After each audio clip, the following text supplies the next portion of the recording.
Hi everyone! This isn't my usual type of video, but anxiety over the coronavirus is something I've been seeing all over social media and almost daily in my work as a therapist. So I figured it might be time to have a little discussion about what's going on and what you can do to feel a little bit more prepared for not just a widespread health emergency, but any emergency that might come up. Whether you think it's hysteria or not, you have to admit everything going on around the coronavirus is pretty crazy, and it doesn't hurt to be prepared for shit to hit the fan. It's also partly inspired by the fact that I recently saw a headline that Costco is completely out of emergency food kits, and they are one of the top sellers for these things.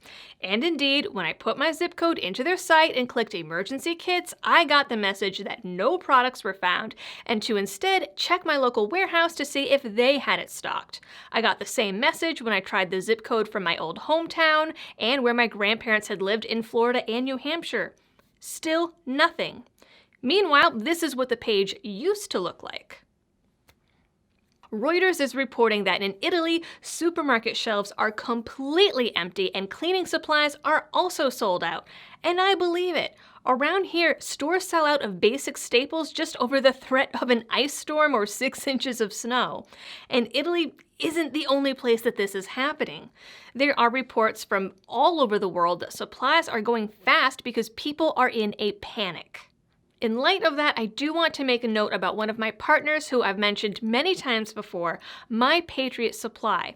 To my surprise, even some of their survival products are sold out, but the good news is my emergency food kits available for my subscribers at preparewithliberty.com are still in stock. They're still on sale, and My Patriot Supply is working as quickly as possible to fill orders. Their food lasts for 25 years in storage and right now are the best bang for your buck.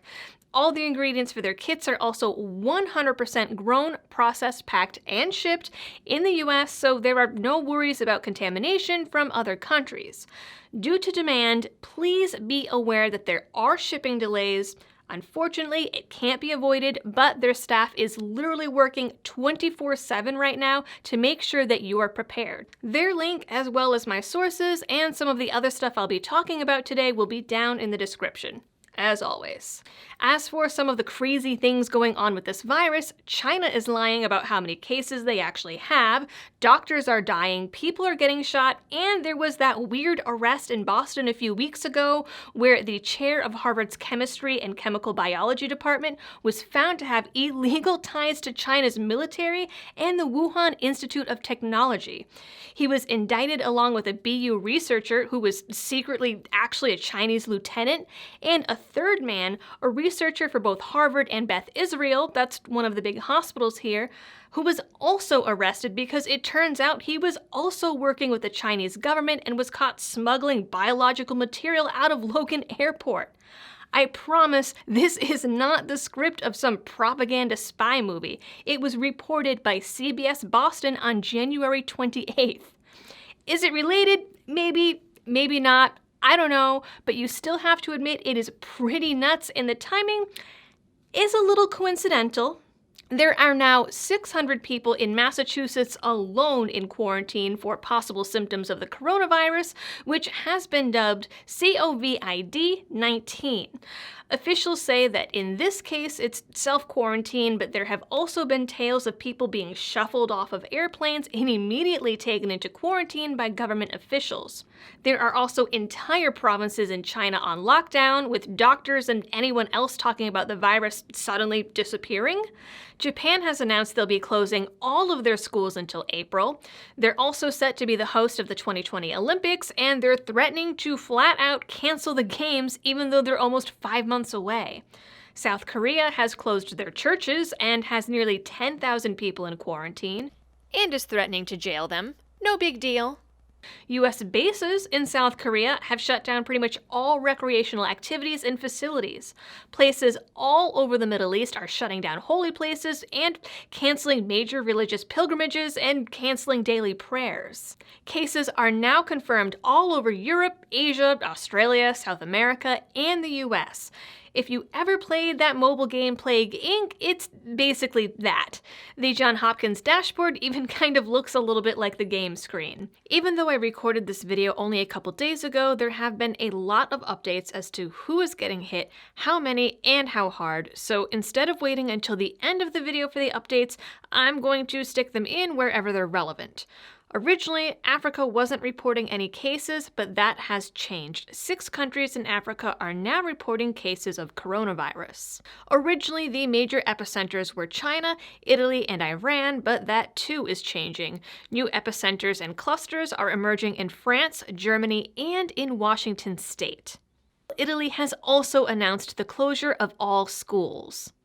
Additionally, India has announced that it is restricting its export of pharmaceuticals and pharmaceutical ingredients due to issues with supply chains.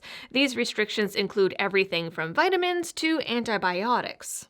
Meanwhile, there are reports coming in from China saying that 14% of recovered cases end up being reinfected and testing positive a second time, though they're not clear as to whether or not that means those people are still contagious. Researchers still don't seem to be able to nail down how exactly it's spreading, but the South China Morning Post recently reported that researchers have discovered the virus has a mutation similar to HIV, which basically means that its ability to bind with human cells is very, very strong. They're saying right now that it's up to 1,000 times as strong as SARS.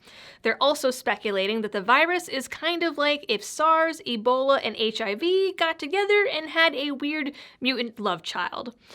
Gross, I know. Because of this, there's a number of different treatments in the research phase, including a treatment involving HIV medications. Johns Hopkins is currently reporting over 82,000 confirmed cases with nearly 3,000 deaths. This number has climbed rapidly to 98,000 confirmed cases, and the number of deaths has now passed 3,000. To put this in perspective, the number of cases jumped from 95,000 Wednesday morning to 98,000 in a span of about 24 hours. This actually increased even just 1,000 within the last 2 hours. But remember, these are still numbers that are being monitored and artificially reduced inside China.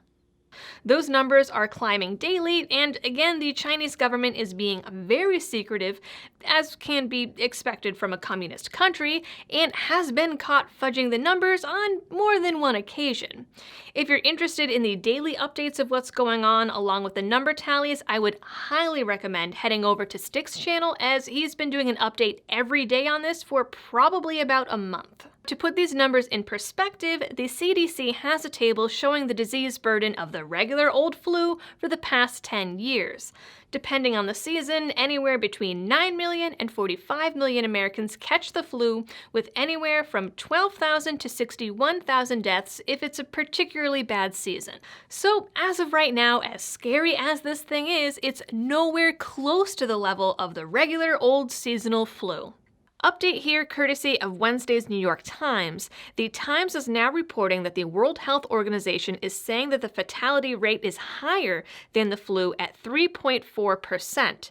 However, the organization has stated that this number will likely change, does not take into account milder cases that require little to no treatment, and is greatly skewed by death rates in Wuhan, specifically where medical centers were unprepared, facing shortages, and conditions were less than ideal.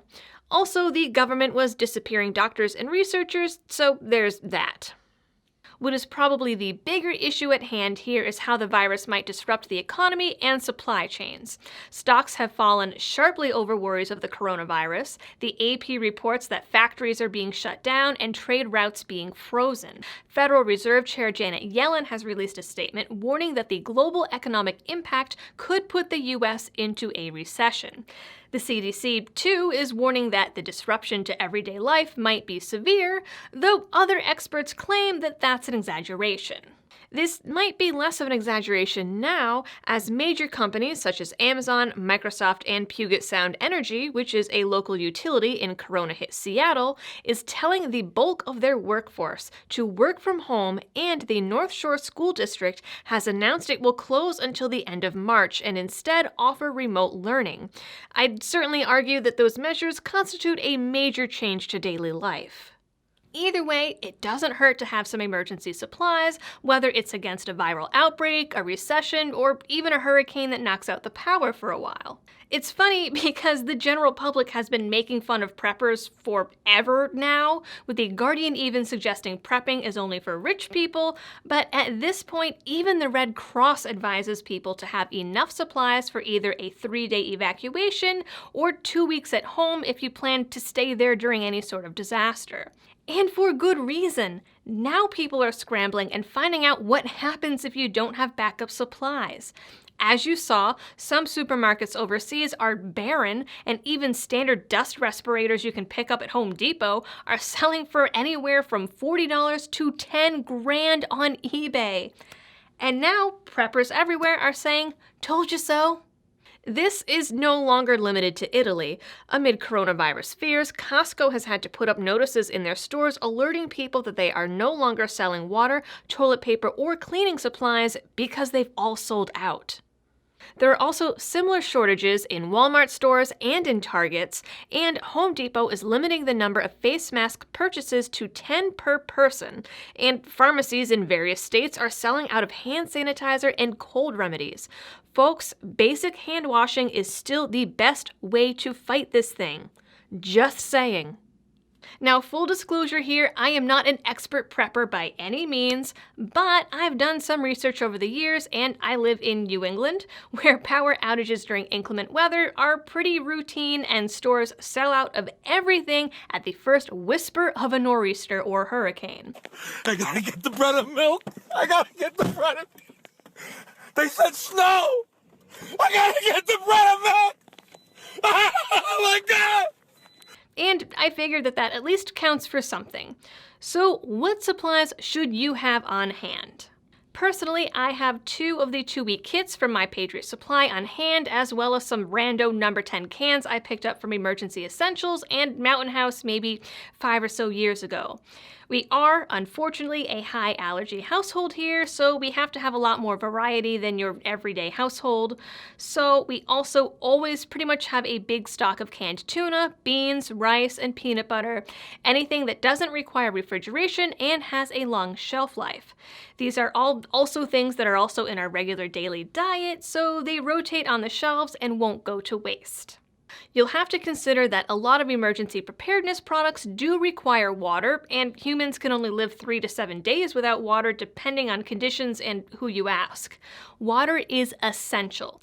In this regard, we always have a few cases of Poland Spring, but we also have water purification tablets, some Life Straws, and 2 of the Alexa Pure water filtration systems on hand, with the Alexa Pure also being courtesy of My Patriot Supply because our town water sucks and is sometimes not drinkable. Basic medical supplies are also a good idea. A lot of places carry basic kits, and you can even find them on Amazon, but personally, I like My Medic, as they have varying kits for all kinds of scenarios, including first aid kits for pets, and in the case of labor and delivery.